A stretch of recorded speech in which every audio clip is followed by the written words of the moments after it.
बताएगा कि इंडिया अपना प्राइवेट रॉकेट विक्रम एस के नाम से लॉन्च करने जा रहा है, खुद लॉन्च कर रहा है अपनी ही कंपनी से। नेक्स्ट वीक लॉन्चिंग होने वाली है। दुनिया में तहलका मच गया है, नासा भी हैरान है कि इंडिया इतनी कामयाबियां कैसे हासिल कर। बहुत कम कंट्रीज हैं वर्ल्ड में जहां पे प्राइवेटली ऐसे स्पेस में जाना, स्पेस एक्सप्लोरेशन और स्पेस का फायदा उठाया जा रहा है। आज प्रधानमंत्री मोदी जी ने एक बात कही, it is not the decade of India, it is the century of India. ये जान के भी आपको बहुत खुशी होगी। तो आप हमारे पड़ोसी, आपको जान के बड़ा अच्छा लगेगा। तरीके से भारत आगे फ्यूचर में जो उनके मंसूबे नजर आ रहे हैं, आपको हर हफ्ते हर दूसरे दिन इस तरह की खबर मिलेगी। जो उन्होंने एक मूवमेंट शुरू कर रखी है, जो कैंपेन शुरू कर रखी है, taking India to the next level, the world need to see it. नफरत में अपनी आंखें ना बंद करें, रियलिस्टिक बने, देखें कि what is happening in Bharat और उससे कुछ लर्न करने की कोशिश।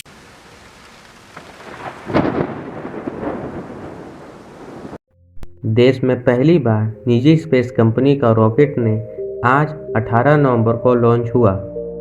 इस रॉकेट को इसरो के श्रीहरिकोटा के लॉन्च पैड से छोड़ा गया। रॉकेट का नाम विक्रम एस है। यह देश में अंतरिक्ष विज्ञान के इतिहास को बदलने वाला है। विक्रम एस रॉकेट की ये टेस्ट फ्लाइट है जो सब ऑर्बिटल तक जाएगी। भारत की यही क्षमता भारत को कई देशों से अलग बनाती है।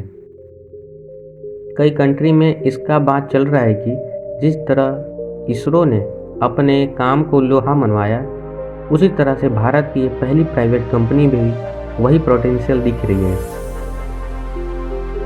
लेकिन ये भी कहा जा सकता है कि हमारे पड़ोसी को ये सब ठीक नहीं लग रहा है, जो कि आप देख ही सकते हैं। भारत के दो पड़ोसी जो ऐसे हैं जो भारत की ये पोटेंशियल, ये क्षमता देखकर सोच में पड़ गए हैं कि भारत जैसे एक गरीब देश जिसको पहले बोला जाता था, उसमें एक प्राइवेट कंपनी भी अपना योगदान दे रही है जो स्पेस तक सीमित नहीं है, उससे और भी आगे तक जा सकती है। बताएगा कि इंडिया अपना प्राइवेट रॉकेट विक्रम एस के नाम से लॉन्च करने जा रहा है, खुद लॉन्च कर रहा है अपनी ही कंपनी से। नेक्स्ट वीक लॉन्चिंग होने वाली है। दुनिया में तहलका मच गया है, नासा भी हैरान है कि इंडिया इतनी कामयाबियां कैसे हासिल कर रहा है। क्या कहेंगे इस बारे में? अब मेरे हिसाब से सबसे ज़्यादा जो है ना, वो गोल ओरिएंटेशन है उनके अंदर, उनके स्टूडेंट्स के अंदर। उनका जो एक निज़ाम है तालीम के हिसाब से देखा जाए तो गोल ओरिएंटेशन, और उसके अलावा उनके जो स्टूडेंट्स को मतलब के रोज़गारी के हिसाब से अगर देखा जाए तो उनके अंदर एक अच्छी खासी एक मतलब एक मार्केट है उनके पास, जहाँ से लोगों को अपना काम मिल जाता है, जो भी जिस फील्ड का भी हो। तो अगर रॉकेट लॉन्चर और इस तरह के हिसाब से वो तरक्की कर रहे हैं तो मेरे हिसाब में उनके अंदर जो डेडिकेशन है अपने मुल्क के लिए, अपने काम के लिए, तो ये वो चीज़ है, इसलिए वो आगे निकल रहे हैं। अच्छा, आप मुझे ये बताएगा कि अगर पाकिस्तान की बात की जाए, क्या लगता है आपको कि पाकिस्तान इस वक्त किस दहाने पे है? पाकिस्तान की सुपार को हमें कहीं नजर नहीं आ रही है। पाकिस्तान तो इस हिसाब से तो बहुत पीछे है ना। अभी तो हम ग्राउंड लेवल से ही नहीं निकले। हमें बहुत मेहनत करनी पड़ेगी इस लेवल तक आने के लिए। जहाँ तक मेरा ख्याल है, हमें सोशल मीडिया और जो बाकी मतलब एक इस तरह की चीज़ें हैं ना, इधर से निकल कर हमारी नौजवान नस्ल को प्रैक्टिकल फील्ड में लाने की ज़रूरत है, ताकि हम भी दुनिया का मुकाबला कर सकें। मुझे लगता है कि हम लोगों ने जो है ना, रोज़े अज़ल से डे 1 से चाइना का साथ नहीं छोड़ा है। अब चाइना भी तंग आ गया। नो मनी नो हेल्प का जिसने ट्रेंड चलाया था हमारे लिए, चाइना भी ज़्यादा देर टिकने वाला है नहीं पाकिस्तान के साथ। मुझे लगता है कि अब वो दिन आने वाले हैं जिस तरीके से इंडिया आगे बढ़ रहा है ना, अमेरिका को भी, अब अमेरिका का जो कंपैरिजन है वो बड़ी बड़ी कंट्री से होता है। तो अब आने वाले अरसे में हमें इंडिया के आगे भी हाथ फैलाने की नौबत आने वाली है। नहीं, हाथ फैलाने की जहाँ तक बात है, अगर यही ट्रेंड रहा हमारे हुक्मरानों का। डॉक्टर साहब, एक तरफ तो भारत जो है वो 5G टेक्नोलॉजी और 5G उन्होंने इनॉग्रेट कर लिया है। पाकिस्तान आज भी ऑडियो लीक्स पे गुजारा कर रहा है। वज़ीर-ए-आज़म इमरान खान की नई ऑडियो लीक्स आ गई हैं और हालात जो है वो पाकिस्तान में पॉलिटिकल इंस्टेबिलिटी सुनने को आ रहा है, वो बढ़ रही है। और आर्मी चीफ जनरल बाजवा जो है वो वाशिंगटन आने से पहले न्यूयॉर्क आ चुके हुए हैं और वो न्यूयॉर्क में है इस वक्त, और अभी उन्होंने वाशिंगटन आना है।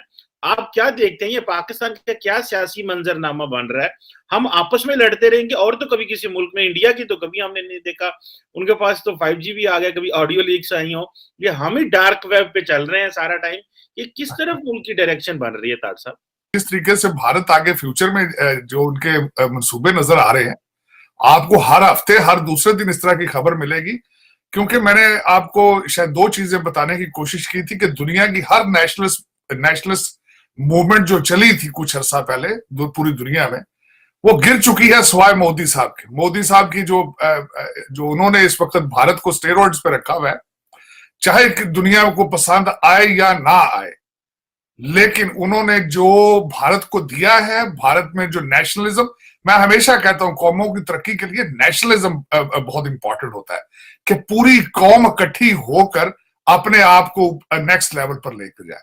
इस वक्त देखा जाए तो जिस तरीके से अमेरिका में खासकर उन्होंने एक नेटवर्किंग की है, जिस तरीके से उन्होंने भारत के अंदर टेक्नोलॉजी को, या चलें मैं जिस तरह भी आप कह लें, जो उन्होंने एक मूवमेंट शुरू कर रखी है, जो कंपेन शुरू कर रखी है, taking India to the next level, the world need to see it. नफरत में अपनी आंखें ना बंद करें, रियलिस्टिक बने, देखें कि what is happening in Bharat और उससे कुछ लर्न करने की कोशिश करें। ठीक है, आपको भारत से इतनी ज्यादा नफरत है कि वहां से आप नहीं सीखना चाहते, आप बांग्लादेश से कुछ सीख लें, आपका हिस्सा थे वो, अब आपको वो बाईपास कर चुके हैं। देखें वहां से कि वो उन्होंने किस तरीके से अपनी 51% विमेन जो है उनको काम में लगा के स्वेट शर्टें बना के, स्वेट मार्केट्स बना के आपका कॉटन का सारा बिजनेस वो ले गए हैं, और how they are operating, what is their political situation, उनसे कुछ सीख लें। लेकिन मेरे ख्याल में हमारी जो है जंग वो अगले आर्मी चीफ की अपॉइंटमेंट पे पाकिस्तान आके डेडलॉक पे खड़ा हो चुका है। दुनिया देख रही है कि एक appointment is how important is that that appointment. Sumit भाई, आज आपसे दो बातें करनी है। पहली बात करनी है ये जो 5G इंडिया के अंदर सुना है कि आज प्राइम मिनिस्टर मोदी जो है वो इनॉग्रेशन कर रहे हैं, और ये क्या 5G इंडिया ने लोकली डेवलप किया है, और पता चला है कि शायद कुछ शहर हैं जिसमें अहमदाबाद, चंडीगढ़, चेन्नई, दिल्ली, इस तरह के, जो कोलकाता वगैरह, वहां पे ये आ रहा है, तकरीबन 13 शायद शहर हैं। तो आप क्या समझते हैं ये 5G जो है ये क्या, how is it going to bring transformation in India tech industry में, ये कैसे ट्रांसफॉर्मेशन आ रहा है, और ये क्या इंडिया ने खुद किया है या कि कोई इंटरनेशनल सपोर्ट है? जरा हमें इसके बारे में थोड़ा सा बताएं प्लीज।